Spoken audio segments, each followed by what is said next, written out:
भी जो अपडेट्स पे आते हैं उसमें नई नई फीचर ये ऐड करते रहते हैं. Now you can see the recording has been started. Okay, so let us start. So we are in unit number 3 and we have covered up to here, and today we are going to cover empirical techniques. Okay, so this is what we have done last time. Last time हमने क्या देखा था कि project estimation technique दो तरह की होती हैं. ओके, प्रोजेक्ट एस्टिमेशन टेक्निक से क्या मतलब है कि जो भी आपका सॉफ्टवेयर प्रोडक्ट आप बना रहे हो, ठीक है, जो भी आपके पास सॉफ्टवेयर प्रोजेक्ट है जो आपने डेवलप करना है using any of the SDLC approach, like आप वाटरफॉल मॉडल या कोई स्पाइरल मॉडल, जिसको भी आप यूज़ करें, ठीक है. तो उसमें बेसिकली शुरू करने से पहले आपको क्या करना होता है, उसका साइज़ आपको पता करना होता है कि कितना बड़ा प्रोजेक्ट है. उसमें देखना पड़ेगा आपको कि उसमें कितने एफर्ट आपको पुट करने पड़ेंगे, कॉम्प्लेक्सिटी कितनी है, ड्यूरेशन कितना टाइम लगेगा, और उसका प्राइस कितना होगा, उसकी कॉस्ट कितनी होगी. ओके, तो अगर आपने साइज, एफर्ट, ड्यूरेशन, कॉस्ट, यानी कि जो कि प्रोजेक्ट के पैरामीटर होते हैं, वो अगर आपने एस्टिमेट करने हैं तो आपका दो मेथड है. एक मेथड का नाम है एम्पिरिकल मेथड या empirical techniques, second is called heuristic technique. ठीक है, एम्पिरिकल पे आज हम फोकस करेंगे. और लास्ट टाइम भी मैंने आपको बताया था, इसमें क्या होता है, एजुकेटेड गैस हम लगाते हैं. एक पढ़ी लिखी हम एक गैस लगाते हैं, अनुमान लगाते हैं कि यार इसकी कॉस्ट इतनी होगी, इसमें इतनी कॉम्प्लेक्सिटी है, इसमें इतने लोग काम करेंगे. ठीक है, गैस लगाएंगे जस्ट, तो तभी एम्पिरिकल इसे नाम दिया गया. ठीक है, ये जस्ट कॉमन सेंस को यूज करती है जो ह्यूमन बिहेवियर या सोसाइटी में रहती है, and it is easy to use. Okay, so let us start one by one. Today we will cover both of these techniques. One is expert judgment and second is Delphi Coast technique. Okay, इन दोनों में क्या difference रहेगा, मोटा मोटा मैं आपको बता रहा हूँ. एक्सपर्ट जजमेंट में एक्सपर्ट एजुकेटेड गैस लगाएगा. आपके पास एक एक्सपर्ट होगा, वो गैस लगाएगा कि इसकी कीमत इतनी होनी चाहिए, इसका साइज इतना है, इसमें इतने एफर्ट होंगे या जो भी है. ठीक है, बेसिकली ये साइज को ये गैस करेगा. ठीक है, कि इतना बड़ा प्रोजेक्ट है, ये इतने इसमें कॉम्प्लेक्सिटी है. फिर डेल्फी कोस्ट में क्या होता है, एक एक्सपर्ट नहीं होता है, एक से ज्यादा एक्सपर्ट्स होते हैं और उसमें कोऑर्डिनेटर होता है. ठीक है, जो हम आगे देखेंगे. So let us start one by one. So first we are going to cover expert judgement. It is very simple. As a name implies, we are going to use an expert for making an educated guess. Okay, so let us start. Expert judgment. So expert judgment में क्या होगा, जैसे मैंने आपको बताया, पहली बात, it is a widely use size estimation technique. बहुत सारे पैरामीटर होते हैं जो मैंने आपको लास्ट में बताए थे कि साइज होता है, एफर्ट होता है, ड्यूरेशन होता है, कॉस्ट होते हैं. ये मेजर 4 होते हैं पैरामीटर जो कि आपको कैलकुलेट करने होते हैं, एस्टिमेट करने होते हैं प्रोजेक्ट के शुरू होने से पहले, SRS डॉक्यूमेंट लिखने के बाद. ओके, तो ये एक बहुत ही widely used size estimation technique है. ये जो साइज को ही एस्टिमेट करेगी, ये इसका अपन ध्यान रखना है. एक्सपर्ट जजमेंट सिर्फ और सिर्फ साइज को एस्टिमेट करके देगी आपको. होता क्या इसमें जो एक्सपर्ट होगा वो पहले प्रॉब्लम को बहुत अच्छे ढंग से एनालाइज करेगा. उसको एनालाइज करने का क्या मतलब हुआ, एनालाइज मीन्स उसका विश्लेषण करना, पूरा उसको स्टडी करेगा कि प्रॉब्लम क्या है, किस तरह का सॉफ्टवेयर बनाने जा रहा है. वो करने के बाद वो एक एजुकेटेड गैस वहां पे लगाएगा. उसको पूरा स्टडी करेगा कि अच्छा ये लाइब्रेरी मैनेजमेंट का सॉफ्टवेयर है, अच्छा चलिए इसमें क्या क्या फीचर डालनी है आपने, अच्छा ये डालनी है, चलिए इसके इतने पैसे लगेंगे, सॉरी पैसा नहीं कहूँगा, इसका इतना साइज है. साइज मीन्स उसमें इतनी कॉम्प्लेक्सिटी है, बस इतना काम होगा एक्सपर्ट का. ठीक है, हर कोई इसमें एजुकेटेड गैस नहीं लगाएगा, सिर्फ सिर्फ एक्सपर्ट ही वहां पे एजुकेटेड गैस लगाएगा. ओके, बस इतना का है इस पैराग्राफ में. आगे, यूजुअली यानी कि अक्सर होता क्या है, expert estimates the cost of the different components. बहुत सारे कंपोनेंट्स जो होते हैं सॉफ्टवेयर डेवलपमेंट में, उनकी अलग अलग जो है वो एस्टिमेट करेगा कॉस्ट, एक्सपर्ट. ठीक है, जो आप मॉड्यूल या सब मॉड्यूल बनेंगे ना, उनकी इंडिविजुअली, जैसे 100 मॉड्यूल बन गए हैं और 50 सब मॉड्यूल बने हुए हैं, राइट. ठीक है, तो उसके अलग अलग वो कॉस्ट वहां पे निकालेगा पहले. ठीक है, और उन सभी को कंबाइन कर देगा, वो निकल जाएगी आपकी ओवरऑल एस्टिमेशन. तो ऐसे करता है ये काम. ठीक है, बस इतना का इसमें. अब शॉर्टकमिंग क्या है, इस एक्सपर्ट जजमेंट टेक्निक को अगर आप साइज एस्टिमेशन के लिए यूज कर रहे हो तो उसमें क्या क्या कमियां होंगी, क्या क्या उसकी ड्रॉबैक्स है, व्हाट आर द लिमिटेशंस और शॉर्टकमिंग या कमियां। ठीक है, जैसा आपको पता लग रहा है जो एक्सपर्ट जजमेंट होगी उसमें सबसे बड़ी प्रॉब्लम क्या होगी, क्योंकि एक्सपर्ट उसमें ह्यूमन होगा, कोई इंसान होगा। ठीक है, तो ह्यूमन एरर आने के वहां पे चांस हैं, ह्यूमन एरर आने के चांस है। ह्यूमन एरर क्या हुआ, जैसे टाइप करती बार एक जीरो ज़्यादा लग गया और 100 का तो 1000 बन गया, तो उस तरह की ह्यूमन एरर।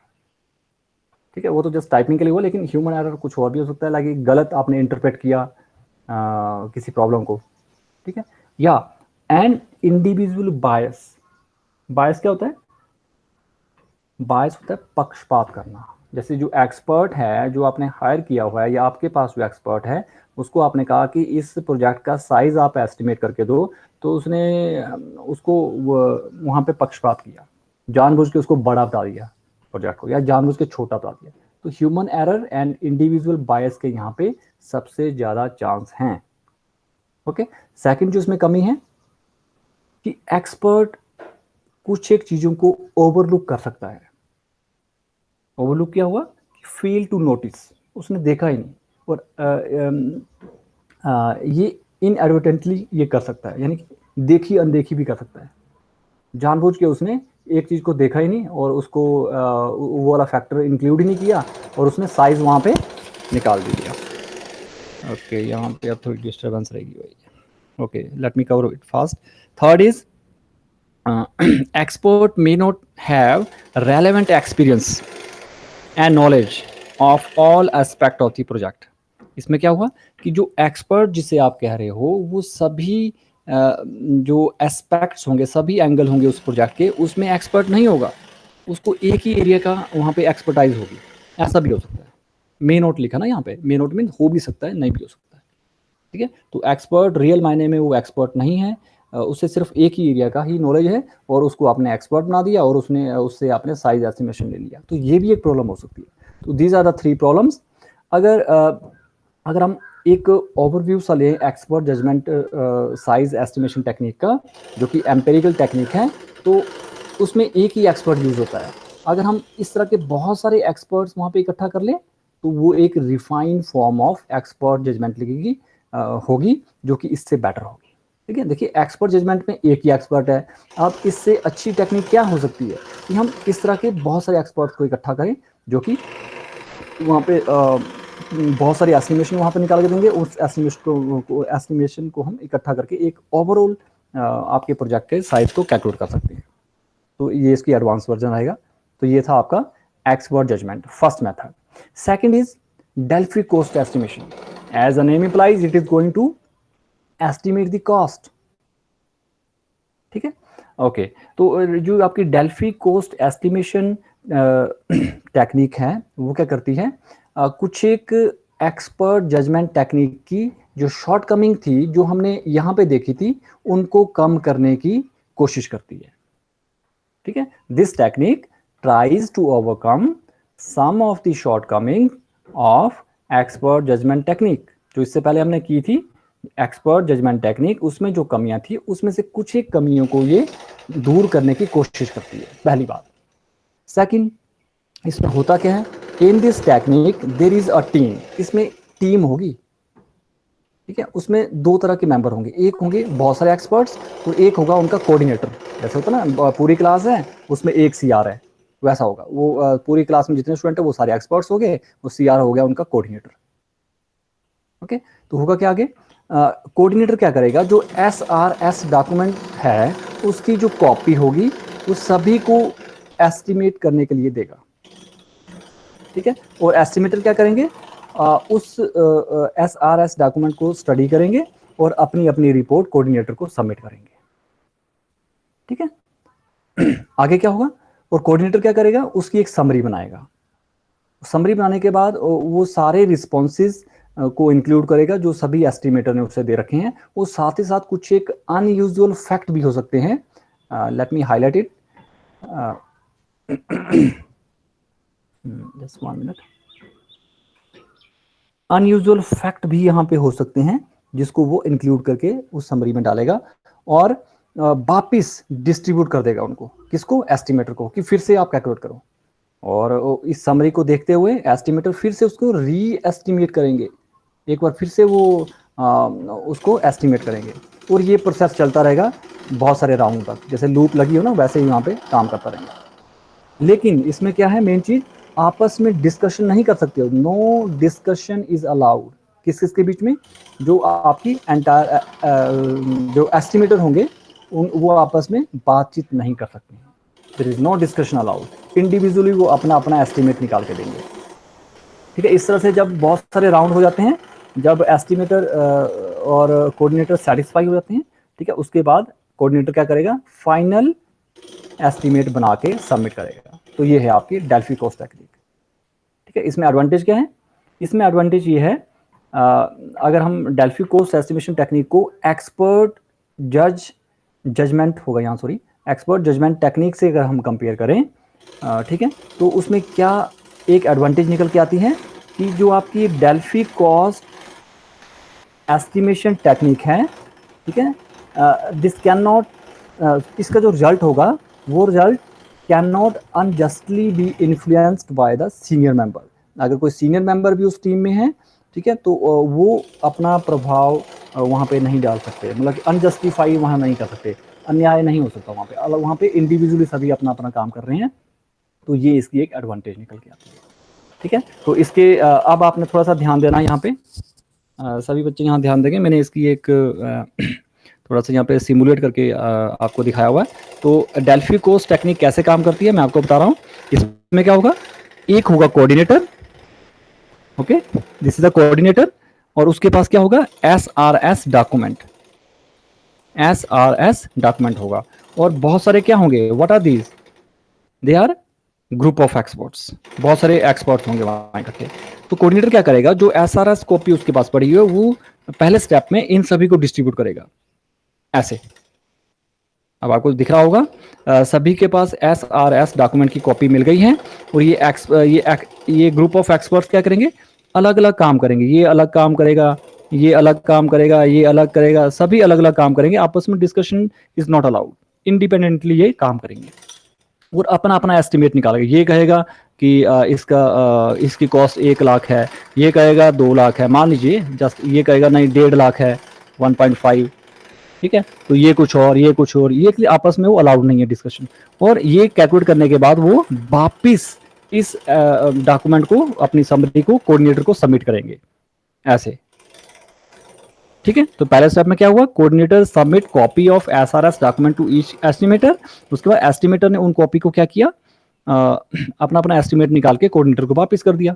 अब कोऑर्डिनेटर ने क्या किया तीसरे स्टेप में, उसकी समरी बनाई और वापस उसको रीडिस्ट्रीब्यूट कर दिया एस्टिमेटर को ऐसे।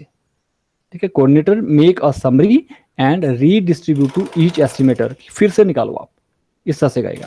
फिर चौथे स्टेप पे उन्होंने फिर से निकाला और वापस उससे कर दिया, यानी कि ये बार बार कोऑर्डिनेटर SRS डॉक्यूमेंट को मॉडिफाई करके, सॉरी, अपनी समरी और उस कुछ अनयूजुअल फैक्ट को इकट्ठा करके ग्रुप ऑफ एक्सपर्ट्स को सबमिट करेगा, और ग्रुप ऑफ एक्सपर्ट्स इंडिविजुअली अपना अपना जो एस्टिमेट निकाल के इससे वापस करेंगे। ये फिर से उसको मॉडिफाई करेगा, यहाँ देगा, ये फिर से उसको एस्टिमेट करके यहाँ देगा। तो ये चलता रहेगा एक लूप में, यहाँ पे ये चलता रहेगा। ठीक है, लूप सी लगी होगी यहाँ पे। ओके, तो जब कोऑर्डिनेटर सेटिस्फाई हो जाएगा तब वो इस लूप से बाहर निकल पाएगा। So this is how the Delphi cost estimation techniques work. Okay, so next is heuristic estimation technique. This I will cover next time. So what we have covered today, today we have covered this expert judgment and Delphi cost technique. ठीक है, expert judgment में हमने क्या देखा, एक expert project के size की educated guess लगाएगा।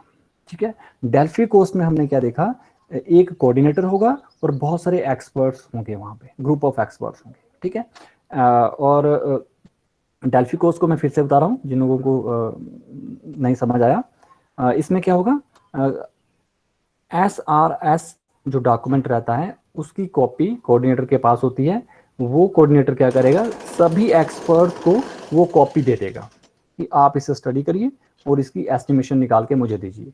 सभी के पास वो कॉपी पहुंच जाती है, सभी अपना अपना एस्टिमेट करके कोऑर्डिनेटर को जमा करा देते हैं। कोऑर्डिनेटर क्या करता है, सभी की समरी बनाता है कि इसने इतना कहा, इसने इतने कहा, इतने कहा, इतने कहा, समरी सी बनाएगा और उसको थोड़ा सा और वहाँ पे कुछ अगर कुछ अनयूजुअल कुछ फैक्ट्स होते हैं, उसको भी डाल के फिर से एक्सपर्ट्स को सबमिट कर देगा एस्टिमेट निकालने के लिए।